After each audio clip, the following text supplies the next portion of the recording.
అనుమానం అభంశుభం తెలియని చిన్నారులను చిదిమేసింది. కన్న తండ్రి కర్కశంగా అతి దారుణంగా కాలయముడుగా మారిపోయాడు. భార్యపై అనుమానం చిన్ని చక్కని కుటుంబంలో మరణ శాసనాన్ని లిఖించింది. ఎన్టీఆర్ జిల్లా మైలవరంలో ఇద్దరు చిన్నారుల హత్యవృత్తాంతం 3R న్యూస్ వీక్షకులకు గుర్తు ఉండి ఉంటుంది. మైలవరం పోలీసులు ఎంతో చాకచక్యంగా వ్యవహరించి అధునాతన సాంకేతిక పరిజ్ఞానంతో కన్న తండ్రి హంతకుడిని పట్టేశారు. ఆ వివరాలు మైలవరం సర్కిల్ ఇన్స్పెక్టర్ దాడి చంద్రశేఖరరావు మాటల్లోనే వినేద్దాం. జిల్లా Mylavaram circle Mylavaram police station పరిధిలో 12/6/2025 నాడు వెలుగులోకి రాబడిన వేములమడ లక్ష్మీ హిరణ్య, వేములమడ నీలాసాయి చిన్నారుల మృతి, అనుమానాస్పద మృతి విషయమై crime number 172 of 2025 under section 194 BNS ప్రకారం కేసు నమోదు చేయడం జరిగింది. ఈ కేసులో పోలీసు వారికి సమాచారం రాగానే దర్యాప్తు నిమిత్తం అక్కడికి వెళ్ళేటప్పటికి ఇద్దరు పిల్లలు అత్యంత దారుణంగా చంపివేయబడి డీకంపోజ్డ్ పొజిషన్లో పిల్లలు మంచం మీద పడుకుని ఉండడం జరిగింది.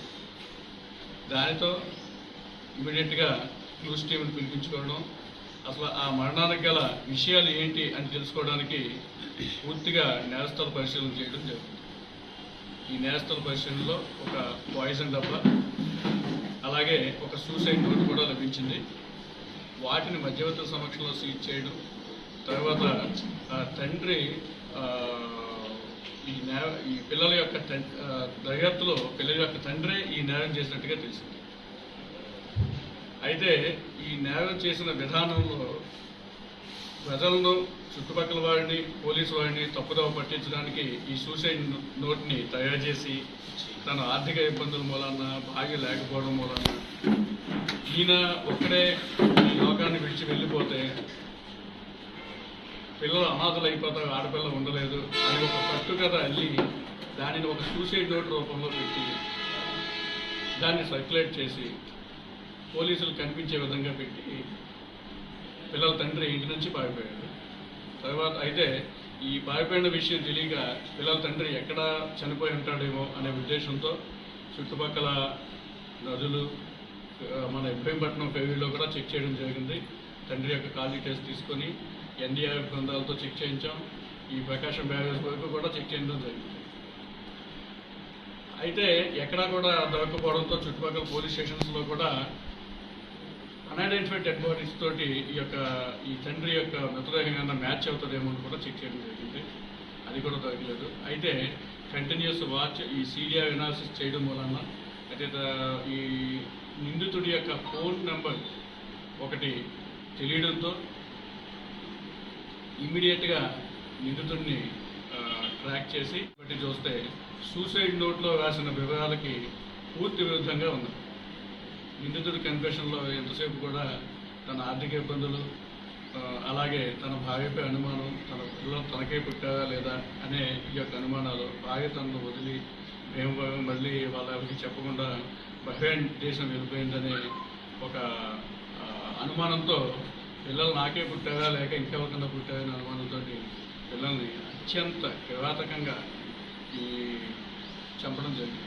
అంటే చంపిన విధానం ఏంటని చెప్పేసి అడిగితే ఈ లక్ష్మీ హిరణ్య, లీలాసాయి నృసింహల తండ్రి మొదటగా పిల్లవాడిని చేతితో పట్టుకొని ఆల్రెడీ ఫ్యాన్కి తగిలించి ఉన్న ముడివేసి ఉన్న చేవకి పిల్లవాడిని తలకాయని తగిలించి సడన్గా వదిలేయడం జరిగింది.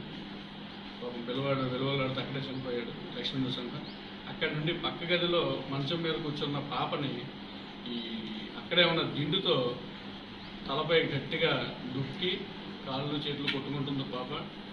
గట్టిగా నొక్కి పెట్టి ఆమె చనిపోయేదాకా అలాగే ఉంచి, ఆమె చనిపోయిన తర్వాత బయట పక్క గదిలో వేలాడుతున్న పిల్లవాడిని తీసుకుని వచ్చి పాప పక్కన పడుకోబెట్టి అనంతరం అక్కడి నుంచి ఒక 2-3 గంటలు అదే గదిలో ఉండి పోలీసుల్ని తప్పుదోవ పట్టించడానికి అక్కడి నుంచి చనిపోవడానికి వెళ్తున్నట్టుగా సూసైడ్ నోట్ అక్కడే పెట్టి ఇబ్రహీంపట్నం పెరుగు దగ్గరికి వెళ్ళి ఆ రోజు 12వ తారీఖు 9:30 దాకా అక్కడే తచ్చాడి ఆయన హోటల్ యజమానికి ఫోన్ చేసి నేను చచ్చిపోతున్నాను, పిల్లల్ని కూడా చంపేసాను అని చెప్పేసి ఆయన పబ్లిక్కి చెప్తాడనే ఉద్దేశంతో పిల్లల్ని చంపేసాను, నేను కూడా చచ్చిపోతానని చెప్పేసి ఫోన్ సిమ్ తీసి అక్కడ చెత్తకుప్పలో పడేసి అక్కడి నుంచి ఆయన వైజాగ్ వెళ్ళిపోయి వైజాగ్లో ఒక హోటల్లో పనిచేస్తూ ఈ కొత్తగా సిమ్ తీసుకొని కొత్త సిమ్ పోలీసు వారు ట్రాక్ చేయడం వలన ఇమీడియట్గా ఆయన దొరకడం జరిగింది. కాబట్టి ఇమీడియట్గా నిన్న సాయంత్రం ముద్దాయిని అరెస్ట్ చూపించడం జరిగింది. ఈరోజు కోర్టులో ప్రొడ్యూస్ చేస్తాం. ఈ ప్రొడ్యూస్ చేసే క్రమంలో 194 BNSS ప్రకారం నమోదు చేసిన కేసుని అండర్ సెక్షన్ 103, 238 BNS అంటే ఓల్డ్ IPC సెక్షన్స్ అయితే 302, 201 అంటే మర్డర్ కేసు, సాక్ష్యాల నిరూపణ అనే సెక్షన్ల ప్రకారం కేసును ఆర్డర్ చేసి ఈరోజు కోర్టులో ప్రొడ్యూస్ చేయడం జరిగింది. Thank you very much.